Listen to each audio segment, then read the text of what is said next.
Okay, class, this is our final part of Chapter 2 on culture, and the main focus of this part will be on how we evaluate other cultures, introducing the concepts of culture shock, cultural relativism, and ethnocentrism. So, we begin with discussing how do we evaluate other cultures? And two concepts come into play here, both of which are discussed in your textbook: culture shock and cultural universals. So, culture shock is the experience, the extreme discomfort, as well as lack of understanding that we experience when we find ourselves in a culture that is different from our own. Because keep in mind, we started off these presentations in part one by saying that culture was the taken for granted orientations towards life that we all have, that we are socialized into for our specific culture, that allows us to kind of go about our day to day life without overthinking or analyzing or reflecting too deeply on why we do the things we do or why we believe the things that we believe. So when we find ourselves in another culture, where we are not as well versed in their taken for granted orientations towards life, the experience can be a little unsettling. The image that you see explains some factors of cultures that can contribute to culture shock. Everything from the climate to the way they dress or the norms around dressing. Obviously, language, if we don't speak the language, it's very easy to feel confused and frustrated and excluded. Food, uh, and then symbolic culture like values and etiquette and behavior, right? Not knowing what is expected of us and what isn't really permitted or is frowned upon can certainly lead to us feeling a sense of culture shock. And so, culture shock is actually quite common, and this is despite the fact that there are things that we call cultural universals. And cultural universals are the activities that we can find in pretty much any society. There is some type of courtship process, whether it's like our own dating habits or not. There is some process related to how people find their mate. And marriage, although the structure of marriage and the values around marriage might vary, there is usually some type of practice akin to marriage in all societies. Funerals are quite common. Games, societies are organized around the institution of family, even if the definition of who is and who isn't family varies society to society. So cultural universals are present in all cultures, but the specific customs that make up those universals, well, that's what differs from group to group. And this is why even if you were you are familiar with the concept of love and marriage and a wedding. If you found yourself at a wedding in a different culture, you might not necessarily recognize all of the customs or some of the values that they discuss, or some of the marital beliefs might be very foreign and strange to you, because even though marriage itself is a cultural universal, exactly what that practice looks like from society to society might be very different, all of which can contribute to that sense of culture shock. Going along with that idea about how we think and evaluate other cultures are the concepts of ethnocentrism and cultural relativism. So, moving beyond how we feel, that culture shock we feel, but actually getting into how we think and analyze and reflect upon other societies' cultures, we have the kind of opposing ideas of ethnocentrism and cultural relativism. So, ethnocentrism is a worldview where you largely judge other cultures by the standards from your own culture, ignoring the fact that your own culture standards aren't inherently right or better. They're just the ones you're used to. You're taken for granted orientations towards life that were constructed by people in your society and therefore might seem right or accurate or superior to you, but that isn't necessarily inherently true or necessarily so. But if you were to approach things from a ethnocentric point of view, then you would always be looking at other societies and their ways of doing something as being wrong or inferior to your own.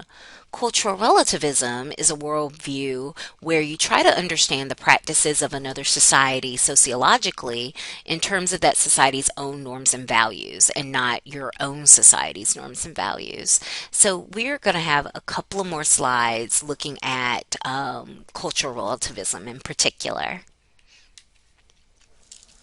And so, one of the first examples your book offers is bullfighting. So, in a society like America, where pretty much almost all animal fighting, whether you're talking bulls, dogs, cocks, it's largely frowned upon because we value animals in a unique way, and we have a lot of concerns around animal cruelty. And so a lot of Americans might see bullfighting as just a cruel activity that should be illegal. But in Spain, to a lot of Spaniards, bullfighting is a sport. And it, as you see, they say here, pits matador and bull in like a unifying image of power, courage, and glory. And so if you were um, to apply a culturally relativistic perspective to something like bullfighting, you want to try to understand why it's considered a sport, what role it plays in Spanish culture by using the norms and values of that culture and not necessarily America's norms and values, which would be less likely to consider it a sport and more likely to consider it animal cruelty. Another kind of example that really emphasizes the role of cultural relativism is thinking about something like beauty standards. So, in the last video, when I was talking about ideal real culture, and I was talking about beauty standards, and I used the words conventionally attractive, it's worth noting that what it means to be conventionally attractive can vary society to society because the standards of what a society considers to be beautiful can vary quite greatly. It is ethnocentric to assume that your society's beauty standards are the right ones, or the natural ones, or the superior ones. No society gets to own what beauty really is because what is beautiful can be defined by individual societies to reflect, of course, the diversity of features and physical characteristics that exist within their society. And finally, always an easy go-to example when you want to talk about cultural relativism is food.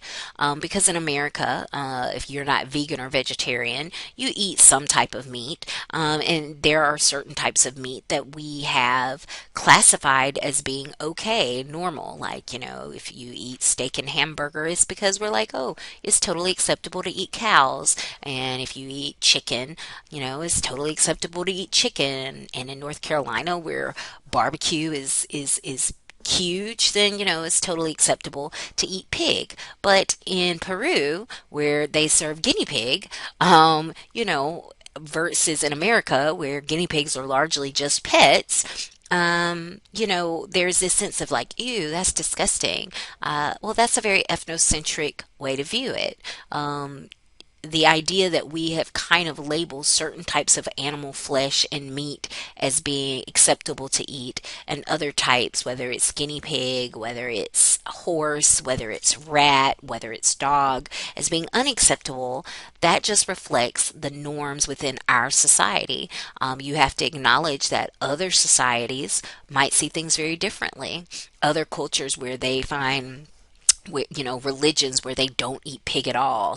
Eating swine is taboo, right? If they were to judge us by our standards, imagine how we must look. Or in cultures where cows are considered to be sacred, once again, how they evaluate our love of hamburgers, right, might be very similar to how we might judge other places.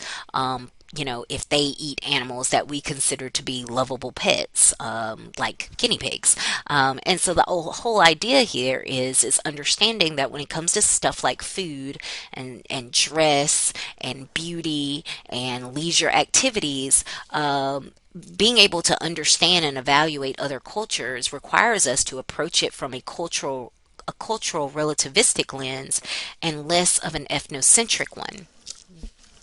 But of course, nothing is ever straightforward and clear cut. So this does raise questions. Are there some things that really just challenge the idea of relativism? Should we always be relativistic? As we have become more of a global society, as mass media and social media has opened our eyes to things that occur in other countries, this is a question that we have to raise. And certainly people that participate in the workings of organizations like the United Nations or the World Health Organization, these are things they have to consider because there are practices in all countries, including America, that other countries can find extremely troubling. And it raises the question of, do we let other countries just do what they do, abide by their own rules, even if people are getting hurt or being injured in real significant or severe ways? Or are there situations where we should say, we can't be relativistic about this. There needs to be some type of global standard put into place here. There is no easy answer to this. This is something that foreign leaders and diplomats are constantly having to work through and figure out. And I just wanted to end on this note because it's very easy to talk about cultural relativism when you're talking about things like food or things like beauty. It's a lot harder to talk about cultural relativism when you start talking about things related to religious beliefs, the treatment of women and children, or violence. And on that note, that's it. This for part 5 of chapter 2.